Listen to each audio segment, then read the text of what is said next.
watching the Scottish Football Zone with all the build-up and reactions.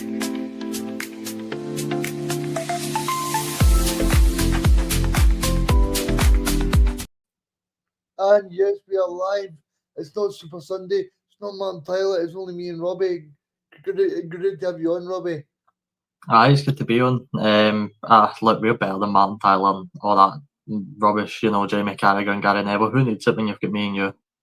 No, Monday Night Football. Forget it. Pay the subscription. All you need to do, Robbie, is press subscribe. It doesn't cost you a penny, does it, Robbie? No, it does not cost you a penny, and we are live pretty much every day of the week this week as well, so it's going to be an interesting week. Aye, I mean, we'll be live today, live tomorrow for Celtic, and then live tomorrow on Wednesday for Rangers. But the big news today, Robbie, was the Scotland squad. So I know you've got the announcement there. Aye. So I'll let you take it away. Aye, so there's no, to be honest, too many surprises actually. But starting goals, 3 goalkeeping options: Zander Clark, Angus Gunn and Liam Kelly. Pretty much your standard goalkeeping lineup, to be honest with you. In defence, Grant Hanley, Jack Hendry, Aaron Hickey, Dominic Hyam, Matt Johnston, Scott McKenna, Anthony Ralston, Andy Robertson, John Suter and Kieran Tierney makes up your defence. In the midfield, Ryan Christie, Lewis Ferguson, Ben Gannon Doak, Billy Gilmore, John McGinn, Kenny McLean, Scott McTominay and Lennon Miller. And up front, Che Adams, Kieran Bowie, Lyndon Dykes and George Hurst. Yeah, I mean, first, what's your first impressions of that squad, Robbie? I mean, the very first thing that I looked at was actually the striking department, and when I seen Lyndon Dykes, I sort of thought, Reagan, you might have new Steve Clark selections before they get announced, because I know you said on the show about Dykes potentially being picked. I think I wasn't too much of a fan of it, to be honest, when I read that. But thinking about it, you need a bit of physicality up front, especially when you're going to be playing Denmark in our first game. You need someone up there that can really make it a nightmare for that defence. So I think Dykes is a pretty impactful pick. It's nice to see him fit. Obviously, that means Tommy Conway has unfortunately missed out in the squad. I know Clark was speaking, saying it's unfortunate, but look, I don't think the squad surprises me, Regan. I don't know about you, but I'm used to this being the sort of baseline Scotland squad that we're used to seeing there. Yeah, I think the overall squad's very good, but the big worry for me, Robbie, I don't know about you, but is the actual selection about who's going to be between the sticks for Scotland, because we really struggle for a goalkeeper. Aye, I'd fancy it being Angus Gunn to start both qualifiers, but you never know. Look, I think Kelly's a decent goalkeeper as well. Zander Clark has made a couple of mistakes for Hearts. I know a couple of Hearts fans aren't too keen on him, to be honest with you. So I think it will be Gunn, but it is always the worrying thing, Regan, that you look at other international teams and you can sort of pick out a good goalkeeper. Like you look at Celtic's number one, Kasper Schmeichel. How long did he make in the Denmark squad for? So every other team seems to have that standard goalkeeper, whereas we've always sort of got 2 or 3 options we can choose from.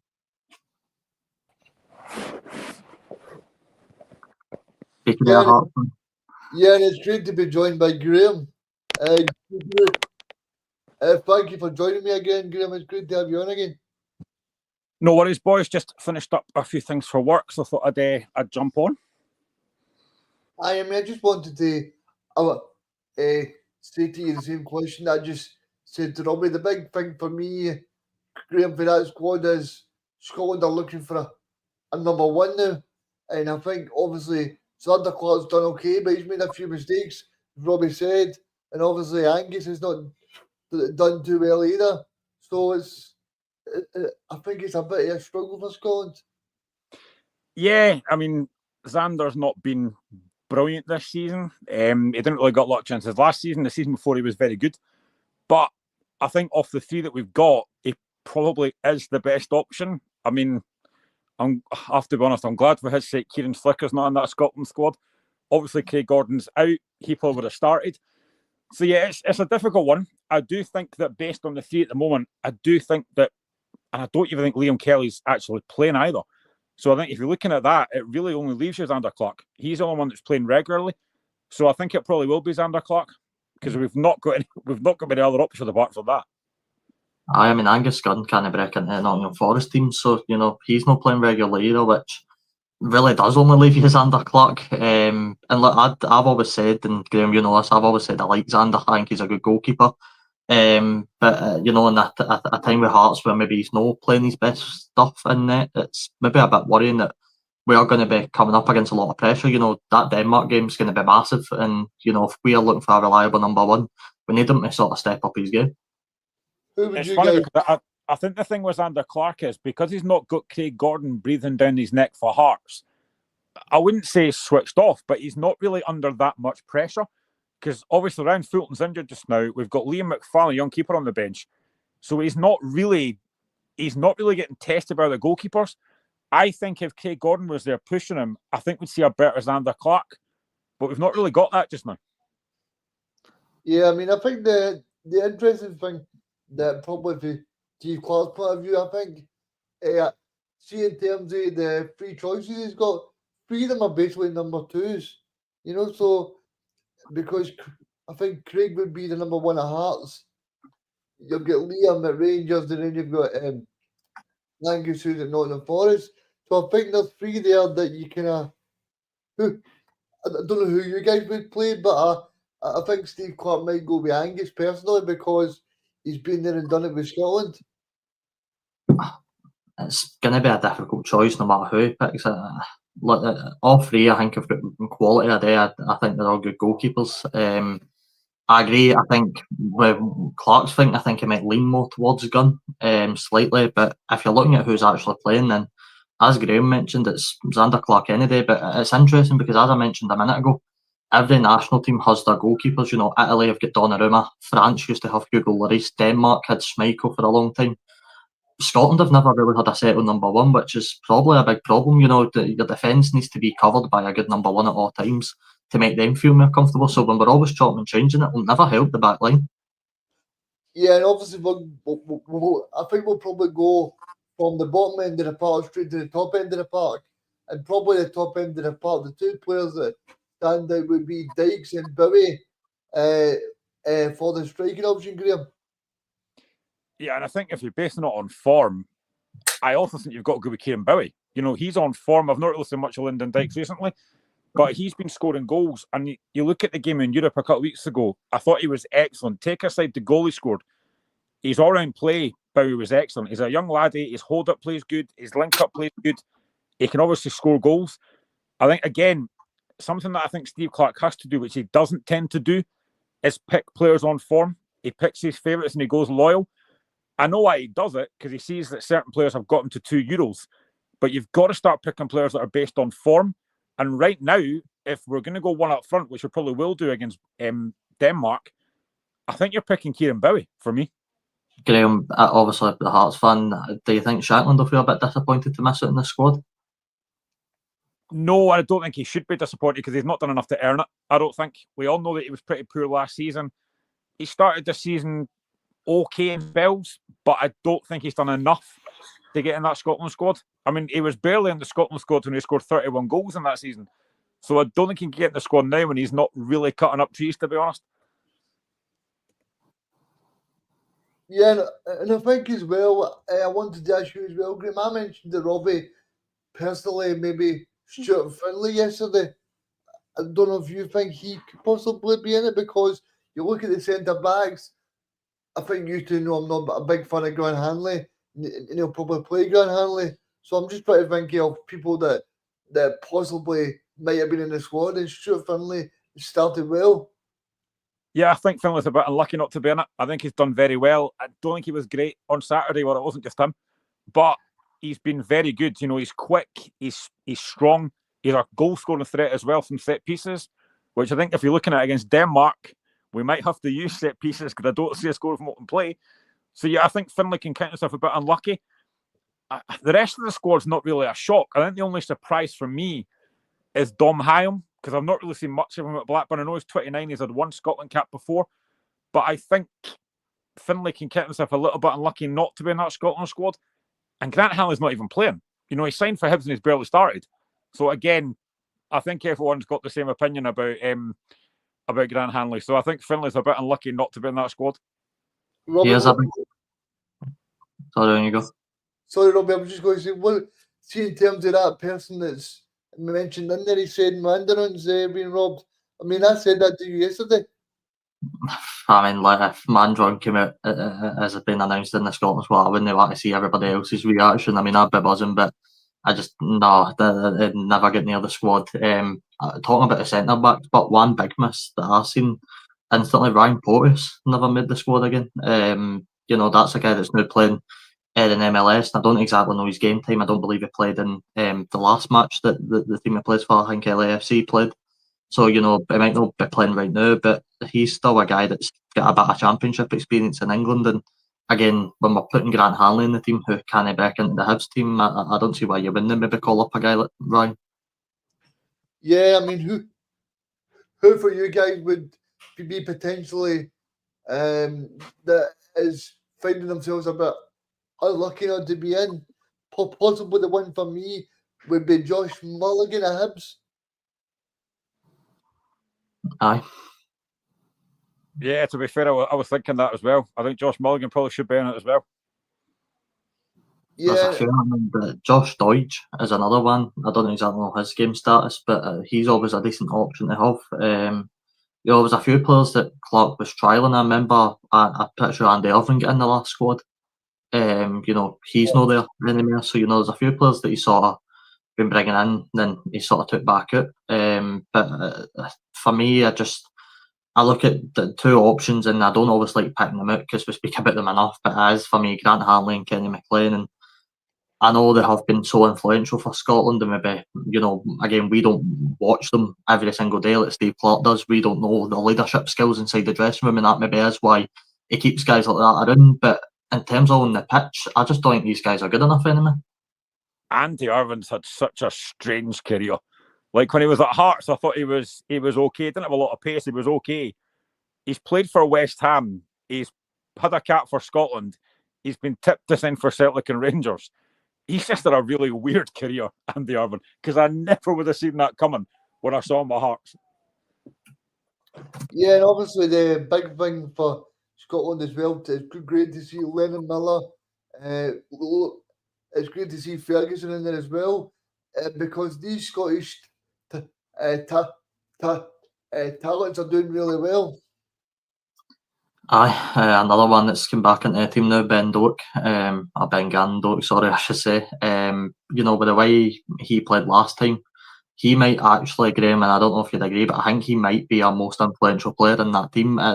You know, the last couple of Scotland games we've watched, guys like John McGinn, you know, Ferguson, I'd even argue Scott McTominay, who's been fit and firing for Napoli. I don't think any of these guys have made a real impact, but the last time we seen Doak play, he was making an impact. He looked like the best player on the pitch every time we seen him. Defenders hate playing against pace, and Ben Doak's got plenty of it. He was brilliant before he got injured, and he is an absolute definite starter. You know, Denmark will not be wanting to play against him because he is so quick, but he's got invention, he's creative, he's a fantastic player. He has to start. And I think as well, one thing I'm really pleased about is we've got Aaron Hickey back. I think he's been a big miss at right back. So I think for me, now that he's back fully fit, I think Aaron Hickey probably for me would start at right back.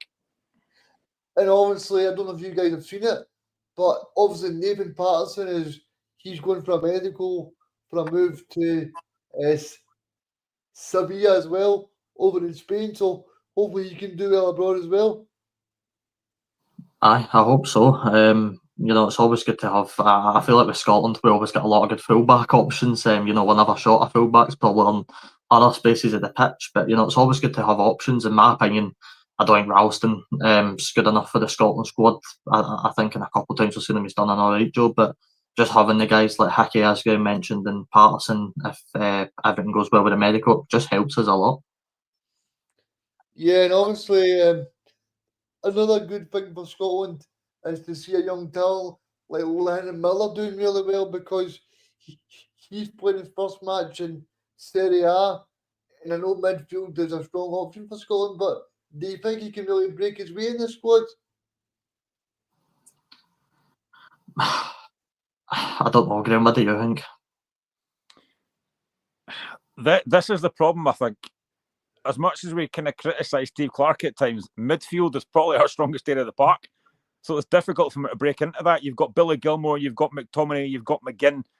It's difficult to break into that. I would love to see Lennon Miller get a chance because I think he's a fantastic young talent. But if he does well in Italy, which I think he will do, because I think he's a cracking player, along with Lewis Ferguson as well, I would like to see him get a chance. But breaking into that midfield is very, very difficult because of the options we've got. But hopefully he can go to Italy and do well and get himself into that starting 11. But it's difficult to break into that just now because it is our strongest area of the park. Just to ask you guys a question then, you're looking at a game against Denmark, just looking at the players list that I've got in front of me. I mean, some of the talent in that squad's frightening to look at from a Scotland perspective. What do you guys think Steve Clarke's going to do with the back three? If he does decide to go the back three, which I assume he will, how do you guys think we stop the likes of Denmark? Because there's one striker, Mika Biereth, that has been on some fantastic form. They've of course got Højlund as well. So how do you think he lines up for Denmark? I think he'll play Scott McKenna. I think he'll play Robbie. I think because he's got that experience as well. I think he'll play Grant Hanley, unfortunately, and I think he'll play Tierney. And then he'll probably try and play Robertson and either Aaron Hickey wing backs. I'm not sure, but I just think against Denmark, because of the opposition, he might play Tierney at centre back. I'm not sure.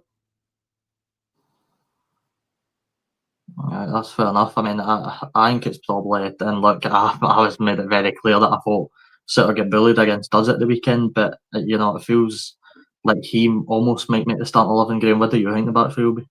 Yeah, I think he'll start Suter. I think he'll start Suter over McKenna. But the other ones I don't disagree with. I think Hanley will definitely start. I think Tierney will start. But I think he'll go Suter over McKenna. Yeah, because he's played John Suter in some big matches as well.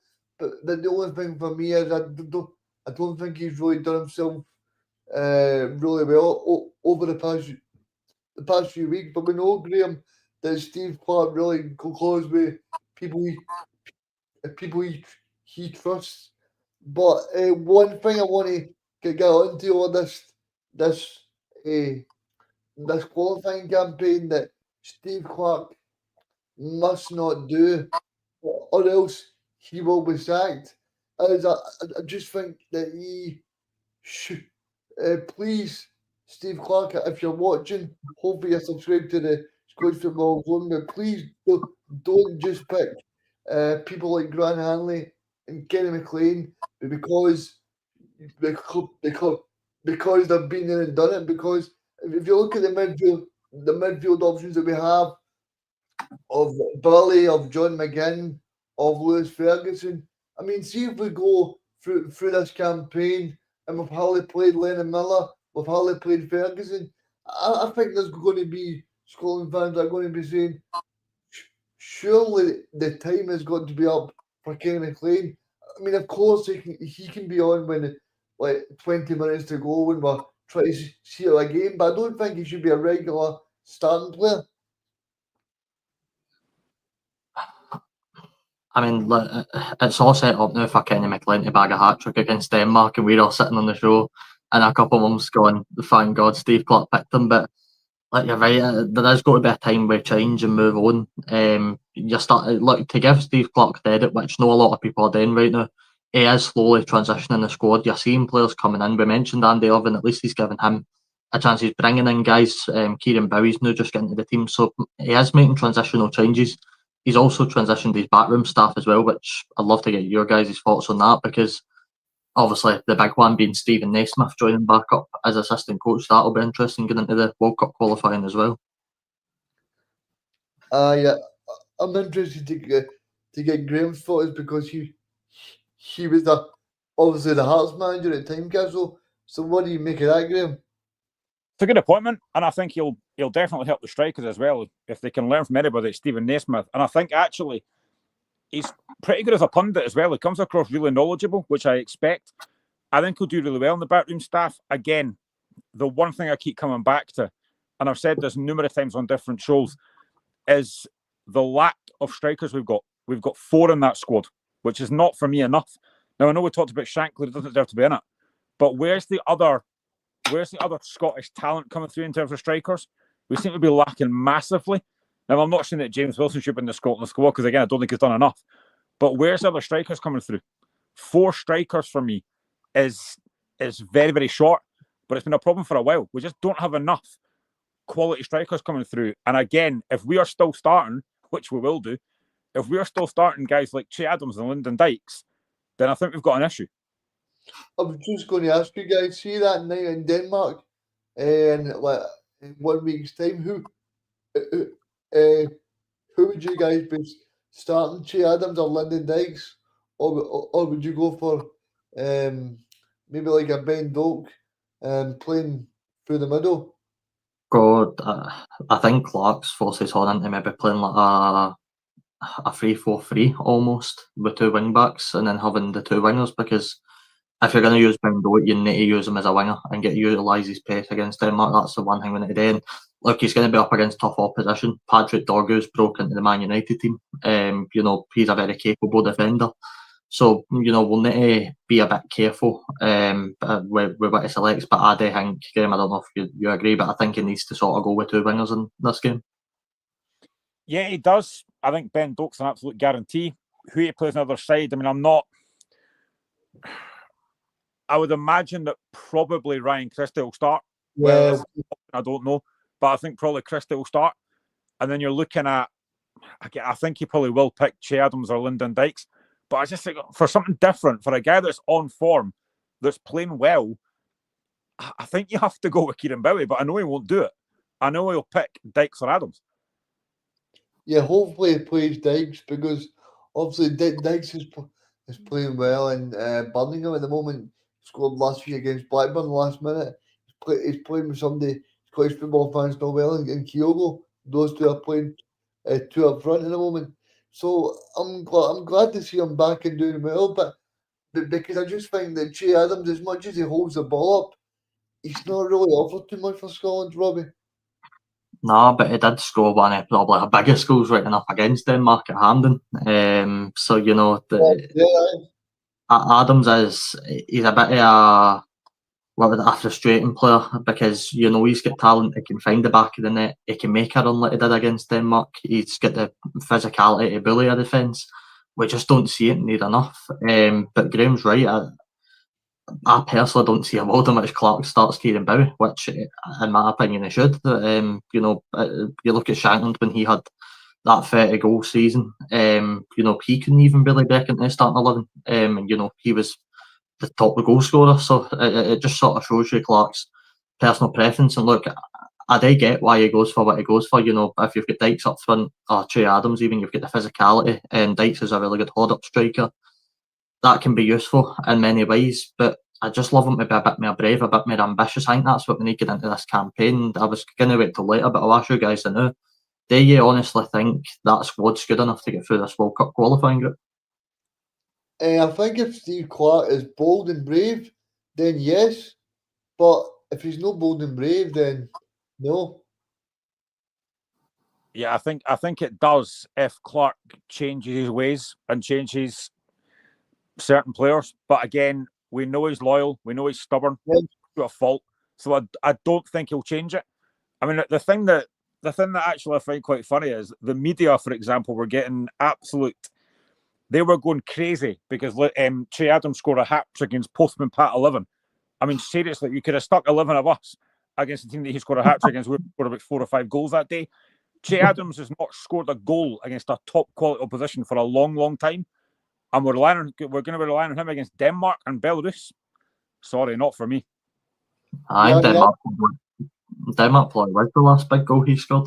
I think. I can't think of any other team, especially for Scotland.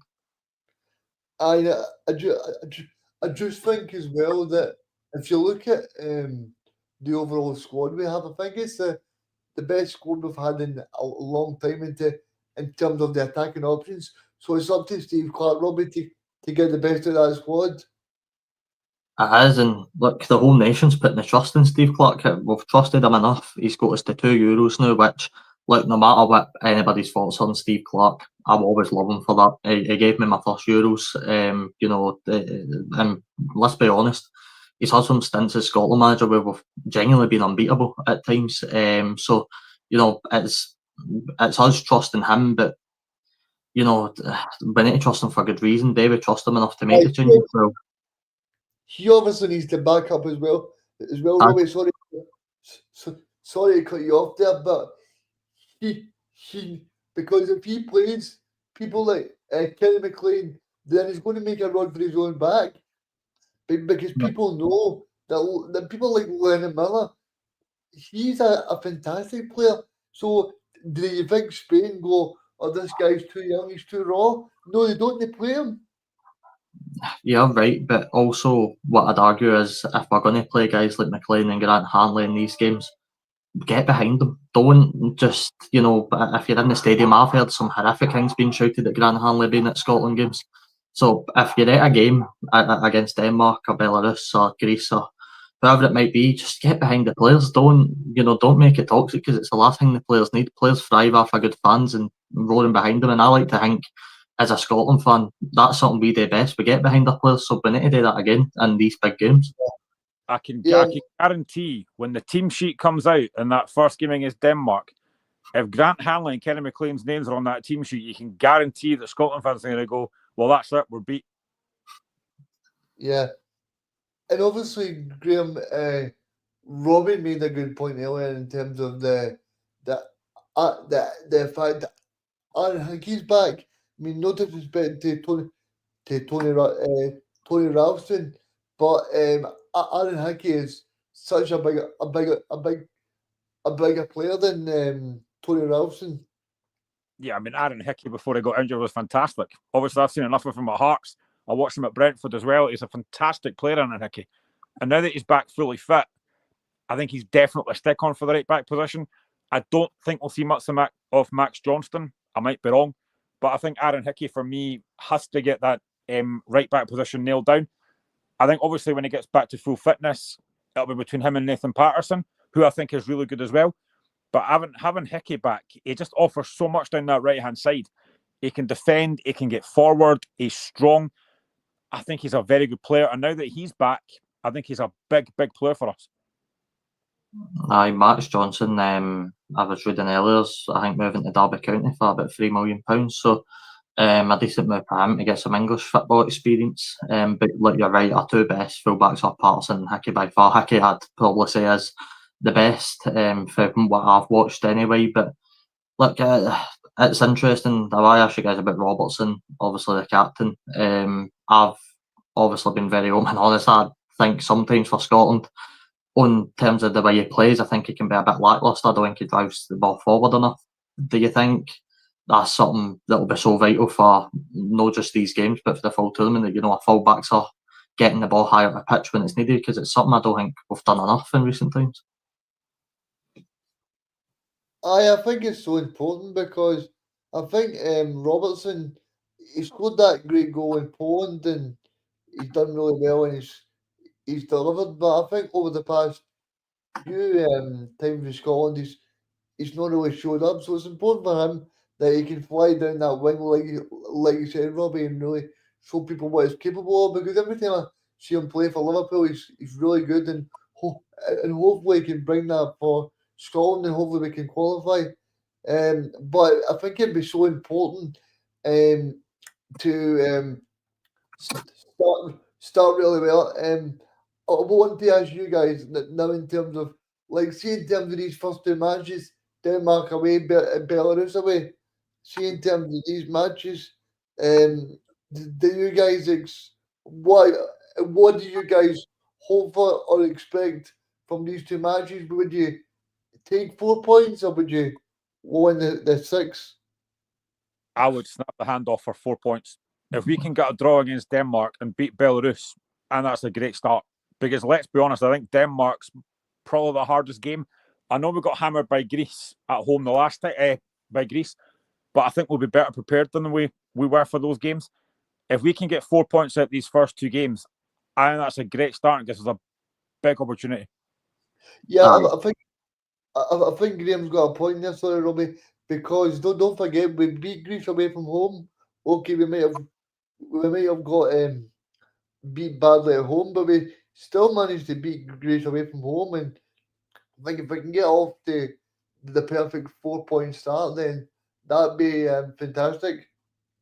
Aye, not to be too unoptimistic, but 3 points would be a good start as well. It would be, you know, we should comfortably beat Belarus out of the 2 games. I've not got any fears that we're going to slip up to Belarus in either of their 2 fixtures. It's just what we can do against the other teams. We know we can do it against Greece. We know we can do it against Denmark as well. You know, we've done it before, but that means every player these games, and look, everything's going to change in a matter of months. When we go into October and the next squad comes out, it could look completely different depending on how players are playing, or, you know, injuries or stuff like that. So for the now, I think I'd agree with you guys. I think 4 points would be a brilliant start. But, you know, 3 points wouldn't be the end of the world. And I think that's what people need to remember. If we do lose to Denmark, which I'm hopeful we can go and get a point, but if we want to lose and then beat Belarus, I don't think it should scream the end of the world, to be honest. I think in terms of the Denmark game, I think if we get beat, it's how we get beat. If we be competitive and it's been a close game, then I think fans will probably take a lot of heart from that. But if it's an absolute hammering, you're going to get the Scotland fans saying Steve Clarke's not good enough, he has to go. So I think it's going to be the manner of the Denmark game. And if we win or get a point, fantastic. But if we get beat, I think it's how we get beat. Yeah, I was just going to ask you guys, I don't know, but what's the situation? I mean, is it one team go through? Is it 2? I'm not too fully sure. I don't know if it's maybe like a second place best team goes through as well in the group. Oh, okay. Because I was hoping that hopefully Denmark and Greece can take points off each other, and then we can just hopefully swoop in there. You're hoping a realistic world Denmark probably beat Greece every time you play them, because Denmark will go through the top of the group in my opinion anyway. So, you know, we're hoping that they can take points off of Greece. We can also beat Greece when we play them, and we can try and get ourselves through. But look, that's easier said than done. Greece are a very good opposition. They've got that young winger that, look, we've got our own young talented winger as well that we can hopefully utilise. So, you know, it's going to be an interesting 6 matches when they come up. You know, there's some real interesting battles over the pitch in every single game. Yeah, Graham, is there anything you wanted to say here about Scotland?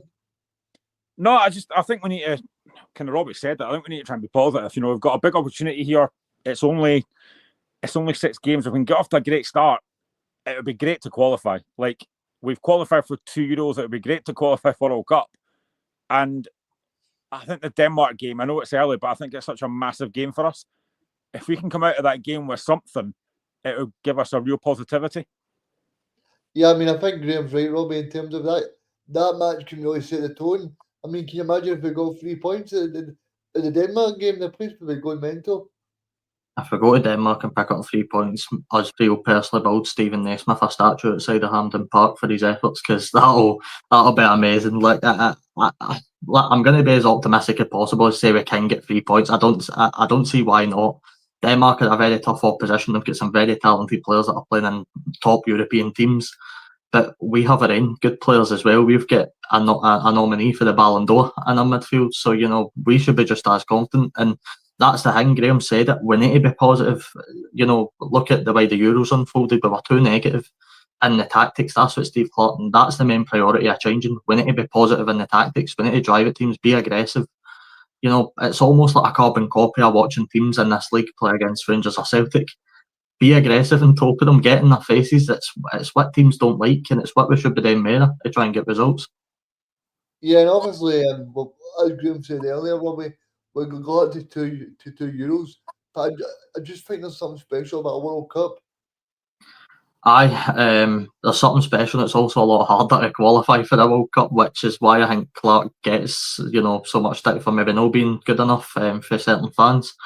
is, you know, I don't want to claim it's no, you know, I don't want to say it's easy to qualify for the Euros, but it almost seems easier than a World Cup. So, you know, it is a big test for Steve Clarke because we know he can do it in the Euros, but with that new backroom team, I mean, stuff's looking more positive for Scotland now, and at a time where if we sat in a show 4 or 5 months ago, we probably were being pretty doom and gloom about the situation with Scotland and, you know, saying we didn't really have a chance.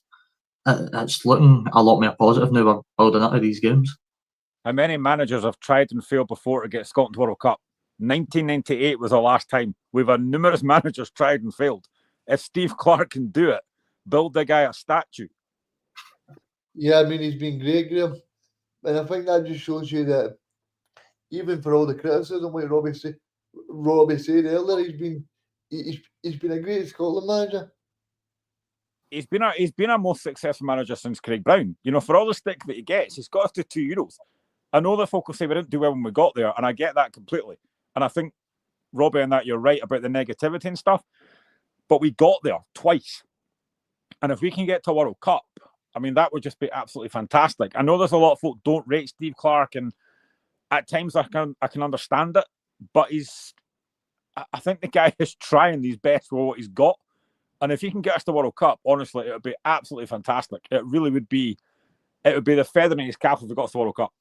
We say this all the time that on a club level anyway, if a manager and a group of players are trying their best, that's all you can ask for. And I truly believe, I don't know about you guys, but I believe every single time we've been into a game, Clarke and that group of players have tried their best.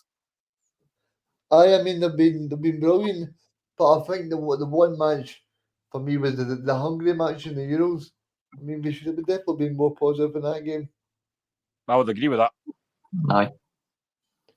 I just want to finally just say to you guys, see in terms of this group that we're in, I think what's beneficial for us is there's no a kind of big dog in there like Spain, Germany, Portugal. These are 3 teams that we can really fancy to beat. It's also 3 very tough teams that well actually I don't want to be too disrespectful to Belarus, but I think we can all speak in saying that we should be picking up 6 points against them in the 2 games. So, you know, you're looking at 2 pretty tough teams. I mean, Denmark, you know, don't fling them under the radar. As I already mentioned, they've got some top quality players in that team that can really cause us problems. So we will need to be really prepared defensively. But like I keep saying this, I think everybody undershoots how good Scotland are. Look at our midfield, as Graham's mentioned a lot of times.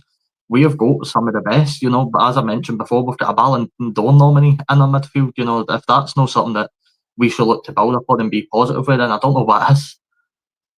Who do you think is going to be the key player to the campaign? Sorry, on you go. Grant Hanley. Aye, he will need to keep the Denmark critic quiet.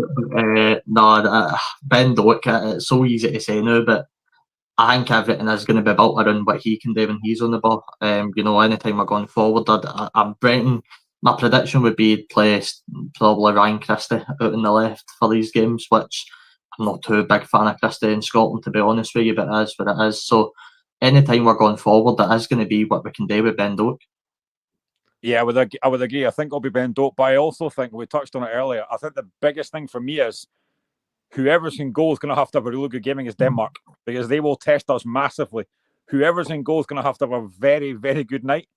If we can, as I said, if we can get out there with a decent result, it'll be really helpful. But I think the goalkeeper is going to be really crucial in that first game. Aye, we don't want an Iceland situation again. That would be nightmare stuff. Yeah, and obviously, I think it'll be big to have Tierney back and fully fit as well, Robbie. Aye, but we're already learning with Tierney very quickly. He can't play a 90-minute game. You know, he does need to be subbed off at some point late in the game.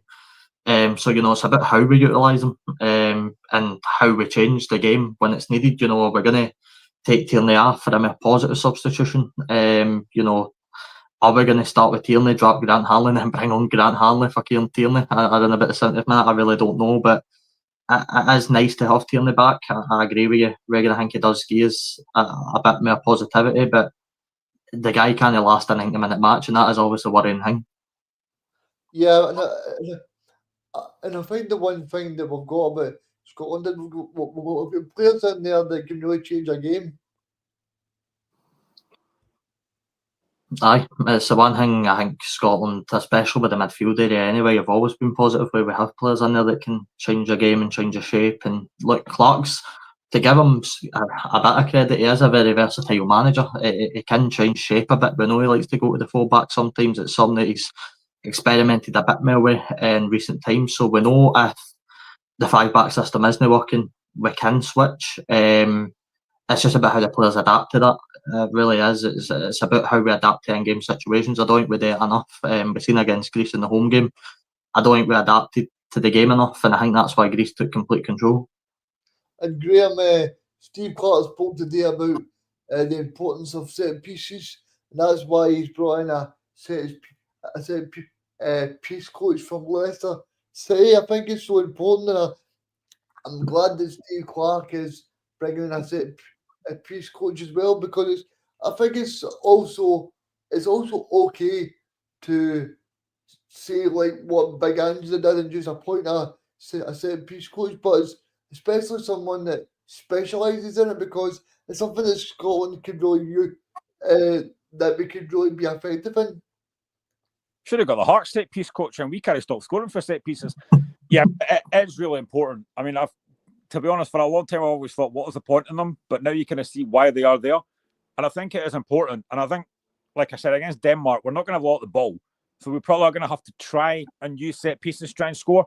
And we've got options at the back that can get on the end of stuff. So I think it is going to be important to use the set pieces. And what I will say as well, the one player I really want to see stepping it up in this campaign, because I thought it was disappointing last campaign, is John McGinn. I want to see him actually back to the form that he's capable of. He's not had the best of starts for Aston Villa this season, but we all know how good McGinn can be. So I hope that he can have a good tournament, because last couple of games, I think he's been quite poor. How good's it going to be when Grant Hanley scores a hat-trick of headers against Denmark and we're all in here celebrating his name? Yeah, I think that'll be really good, Robbie. Sorry, there you go. No, I was going to say, I don't think I'll be able to appear on the show. No, but I think you're right. Set pieces are so influential now in football, and all football, to be honest with you. And Scotland have some pretty big players as well. It's not like we've got a team of small guys. It's very much that defence. A lot of people should be looking to get on the end there across. And you're right with John McGinn as well, Graham. It does need to start probably hitting up form and look at.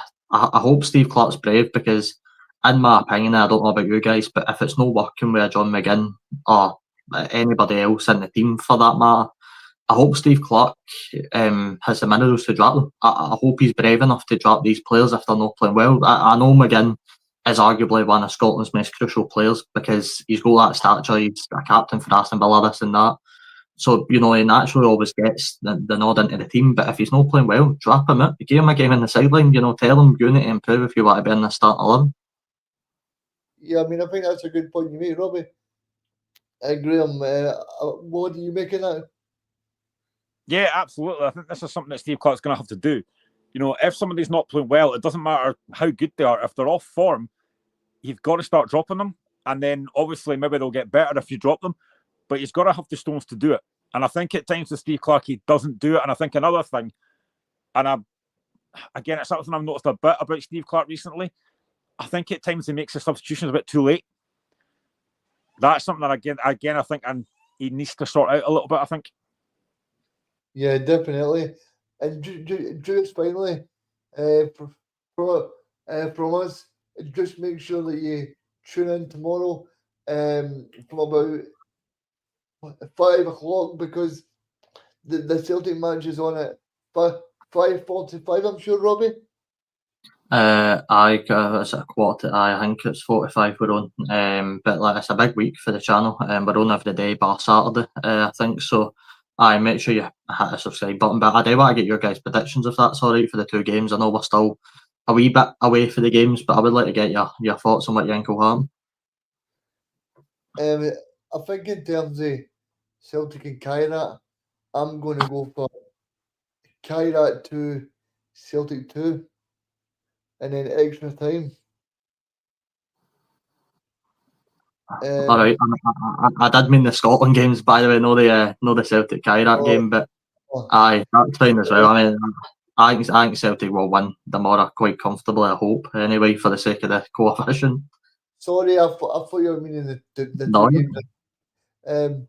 I think Scotland and Denmark. I'll go 1-1 against Denmark, and I'll go Belarus 0, Scotland 3. Grant Hanley off 4 in both games, and we'll be loving it. I'm going to be optimistic. I'm going to go 2-1 Scotland against Denmark. I think we pick up an away win, and I'll go 2-0 away at Belarus as well. 2-2 Denmark, 4-0 against Belarus. There you go. That's the positivity there, and obviously, I know Graham that now you're doing your content on the TikTok as well. So make sure you follow Graham and follow Robbie as well, and make sure you subscribe to the Scottish Football Zone. And we'll see you guys again tomorrow about 4:45. And thank you for tuning in. We'll see you again soon. You're watching the Scottish Football Zone with all the build-up and reactions.